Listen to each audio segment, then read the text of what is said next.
ആറളത്ത് പകൽ സമയങ്ങളിൽ പോലും ജനവാസ മേഖലകളിൽ ആന ഇറങ്ങുന്ന പ്രശ്നത്തിന് പരിഹാരമായി ആനമതിൽ നിർമ്മാണം വേഗത്തിലാക്കാൻ PWD കെട്ടിട വിഭാഗത്തിന് നിർദ്ദേശം നൽകിയതായി ജില്ലയുടെ ചുമതലയുള്ള മന്ത്രി അഡ്വക്കേറ്റ് സണ്ണി ജോസഫ്.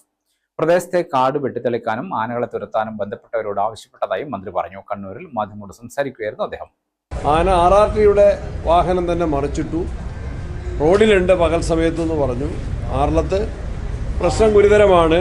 മതിലിൻ്റെ പണി വേഗത്തിൽ പൂർത്തീകരിക്കാൻ കഴിഞ്ഞ ദിവസം മന്ത്രി തന്നെ, പുതിയ വനംവകുപ്പ് മന്ത്രി തന്നെ തിരുവനന്തപുരത്ത് ഒരു യോഗം വിളിച്ചുകൂട്ടി നിർദ്ദേശങ്ങൾ നൽകിയിരുന്നു. ഇന്നത്തെ യോഗത്തിലും ചർച്ച ചെയ്തു.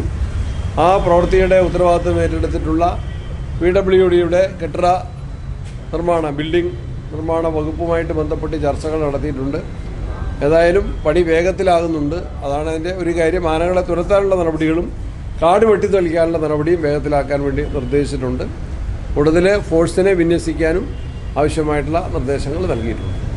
ഇപ്പോൾ വനം വകുപ്പും കൃഷി വകുപ്പും കൃഷി രീതി മാറ്റുന്നതിനെക്കുറിച്ച്, ഞാനിപ്പോൾ അതിൻ്റെ അകത്ത് പൂർണ്ണമായിട്ട് ഒറ്റയടിക്ക് കഴിയില്ലെങ്കിൽ പോലും ആനകളെ ആകർഷിക്കാത്ത കൃഷി രീതി എന്ത് എന്ന് കുറച്ചൊക്കെ ഒരു പഠനങ്ങൾ നടത്തിയിട്ടുണ്ട്. അതും നമ്മൾ ആലോചിക്കാം.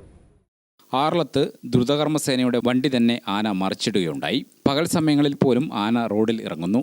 ആനമതിലിന്റെ നിർമ്മാണ പ്രവൃത്തി വേഗത്തിലാക്കാൻ വനം മന്ത്രി തന്നെ നിർദ്ദേശിച്ചിട്ടുണ്ട്. ഇതിനു പുറമെ പ്രദേശത്തെ കൃഷിരീതി മാറ്റുന്നത് സംബന്ധിച്ച് വനം, കൃഷി വകുപ്പുകൾ ചേർന്ന് ഏതാനും പഠനങ്ങൾ നടത്തിയതിന്റെ അടിസ്ഥാനത്തിൽ ആനയെ ആകർഷിക്കാത്ത കൃഷിരീതി അവലംബിക്കാൻ കഴിയുമോ എന്ന കാര്യവും സർക്കാർ പരിശോധിക്കുമെന്ന് മന്ത്രി കൂട്ടിച്ചേർത്തു. കാട് പിടിച്ചു കിടക്കുന്ന സ്വകാര്യ ഭൂമി ഉടമകൾ വെട്ടിത്തെളിക്കാത്ത വിഷയത്തിൽ അത്തരം ഭൂമികളുടെയും ഭൂ ഉടമകളുടെയും പട്ടിക തയ്യാറാക്കാൻ ജില്ലാ കളക്ടർ P. വിഷ്ണുരാജ് തദ്ദേശ സ്വയംഭരണ വകുപ്പിന് നിർദ്ദേശം നൽകി. അയ്യങ്കുന്ന്, കൊട്ടിയൂർ, ഉദയഗിരി, കേളകം ഗ്രാമപഞ്ചായത്തുകളിൽ സോളാർ തൂക്കുപാലം നിർമ്മാണം പുരോഗമിക്കുകയാണെന്നും മന്ത്രി പറഞ്ഞു.